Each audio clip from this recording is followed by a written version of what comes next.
Vamos a continuar entonces con el tema que teníamos en desarrollo, era el pensamiento, en la teoría del pensamiento crítico, ¿verdad? Y ahora dice el pensamiento reflexivo y crítico. Modelo de pensamiento, el pensamiento como actividad vital, histórico-cultural. Existen múltiples definiciones elaboradas por filósofos, psicólogos, educadores acerca de la naturaleza del pensamiento. Vean cómo en un momento determinado hay tres fundadores o tres estudiosos de lo que corresponde al pensamiento. Claro está, hay más ciencias y disciplinas que se van a enfocar en ello, pero una de las primeras es la filosofía, porque recuerden que la filosofía lo que determina o busca es el origen de un conocimiento como tal. Y el conocimiento va a generar, o sea, es generado por pensamientos que se establecen en el ser humano. Tenemos una segunda. Recuerden que la persona individual, de forma intrínseca, es decir, el yo personal, pues va a tener ciertos rasgos, ciertos caracteres, ciertas definiciones que en un momento determinado o las ha adaptado o las ha desarrollado. Y recordemos que el entorno social de un niño es el que le permite a él generar ideas.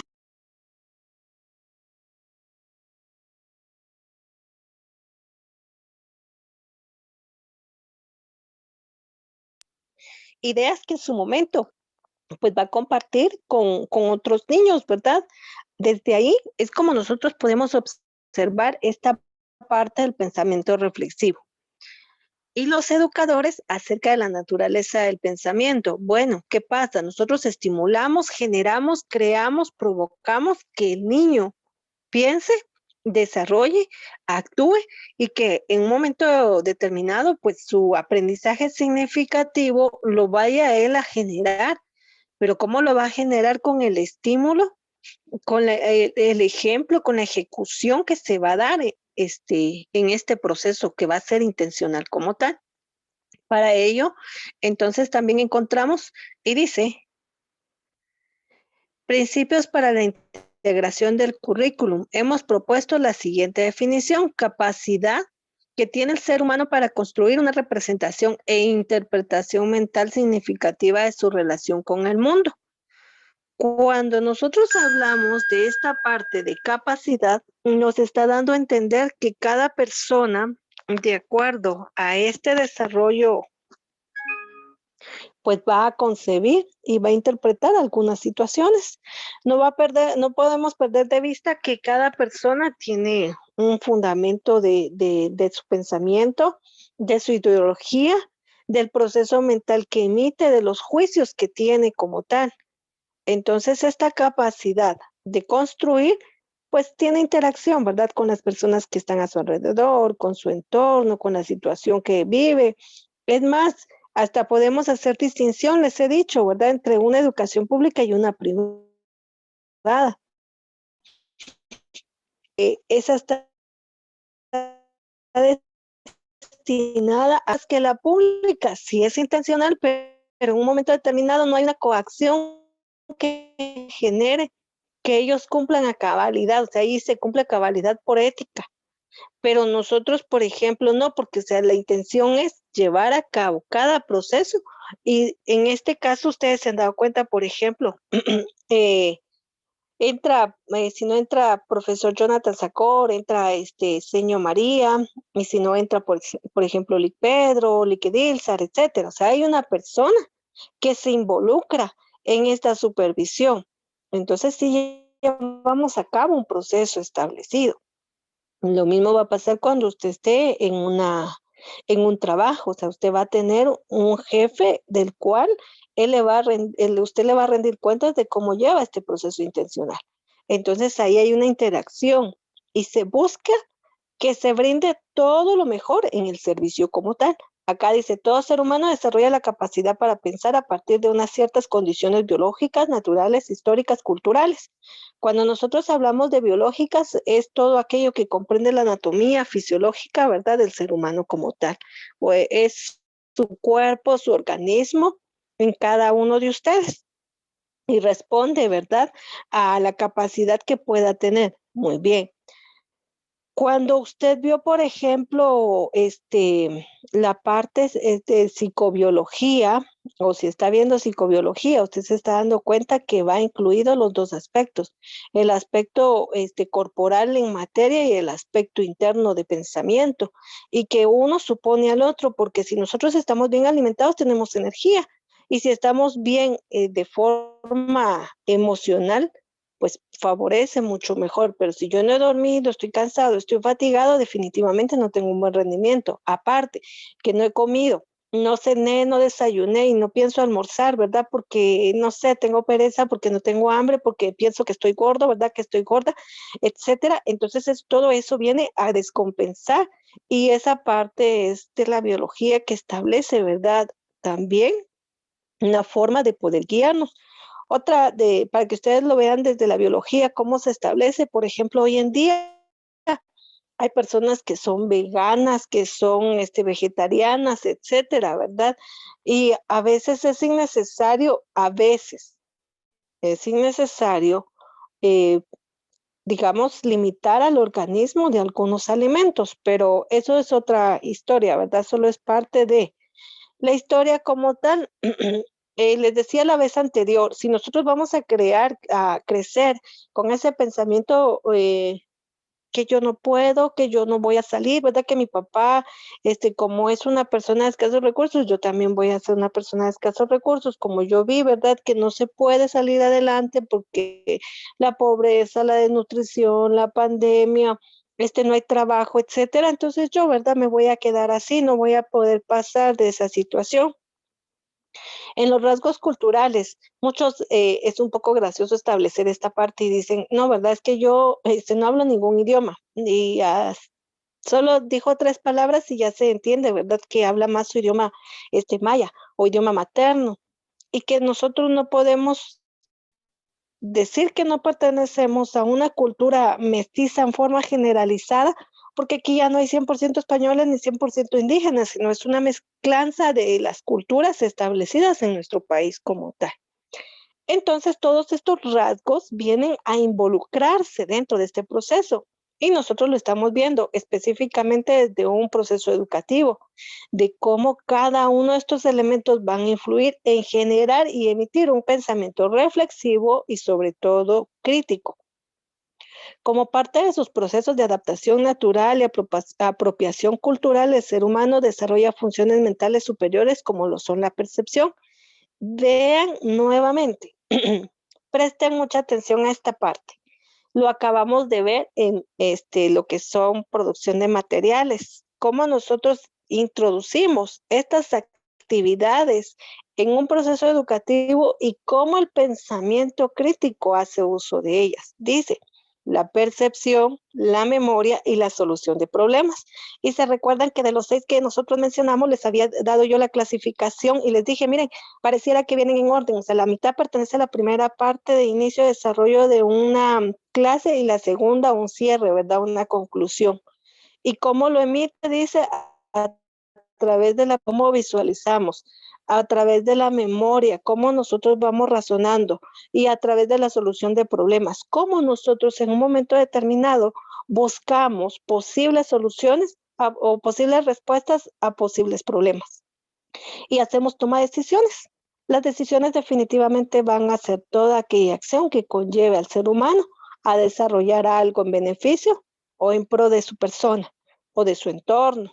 Y algunos hasta es curioso, ¿verdad? Porque no hacemos las cosas en beneficio de nuestra persona, sino en beneficio, ¿verdad? Sin ningún beneficio como tal.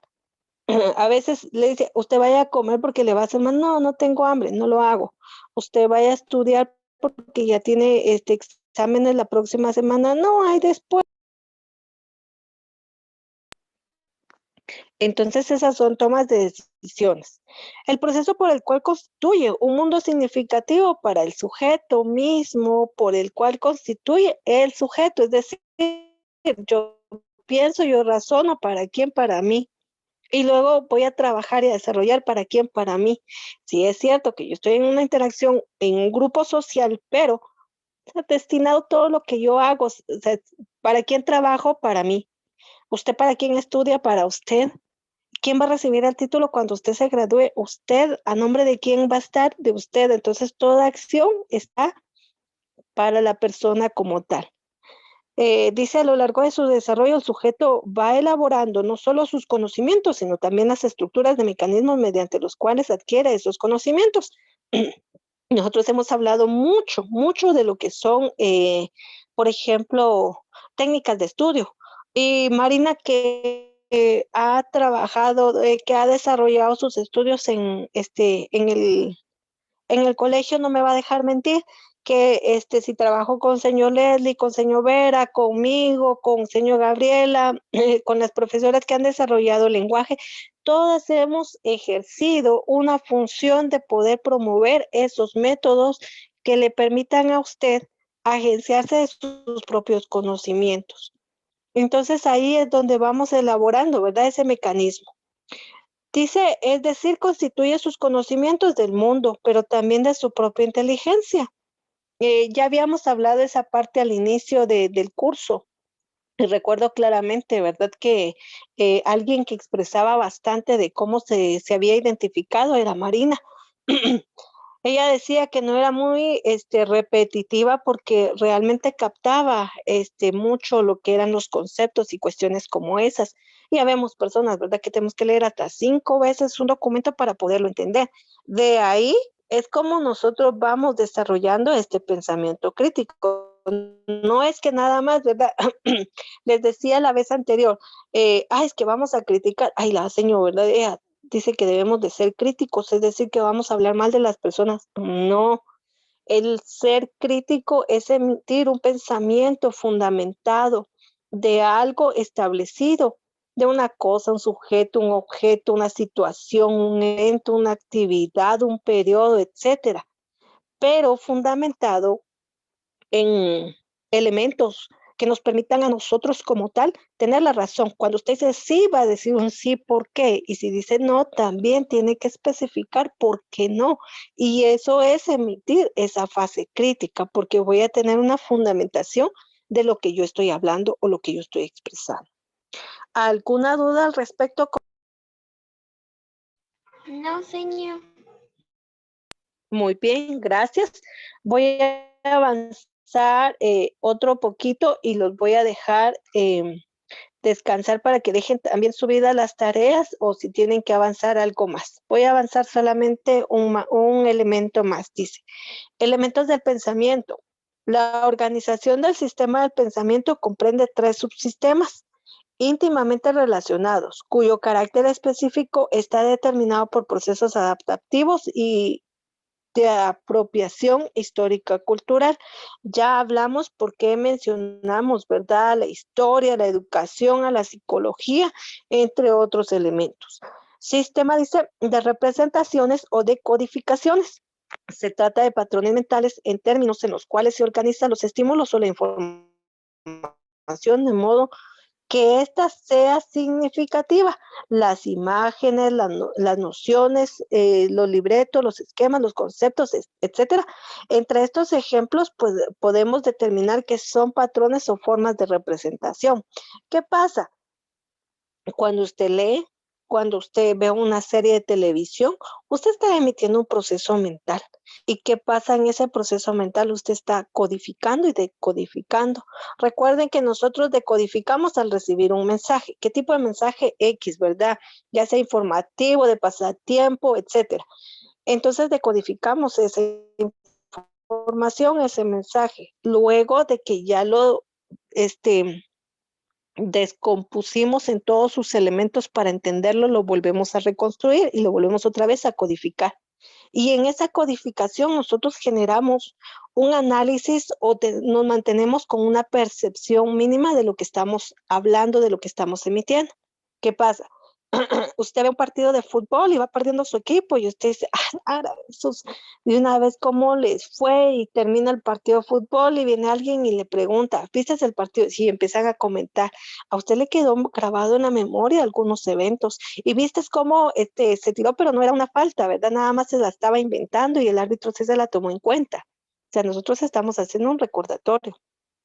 Alguien dice, bueno, vieron la noticia de ayer de aquel accidente tan grande en donde murieron 20 personas y hasta una imagen así muy triste pusieron, ¿verdad? El niñito y su mamá y empezamos nosotros con esos eventos. Es decir, sí, sí vamos a decodificar esa información y luego la reconstruimos, independientemente de cómo no la presenten. A eso se refiere el elemento del pensamiento, una parte del elemento del pensamiento como tal. Y estas son las representaciones o codificaciones o decodificaciones como tal. Muy bien, me voy a quedar hasta aquí. En la próxima clase vamos a continuar y los 10 minutitos que nos restan, empléelos para hacer su pequeño resumen de lo que hemos abordado o para empezar a sumar, ¿verdad? Lo que usted tiene que desarrollar como tal. Trabajemos, por favor.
Pueden pasar a su siguiente clase. Nos escuchamos el día de mañana. Feliz tarde para todos. Gracias, señor. Muy bien.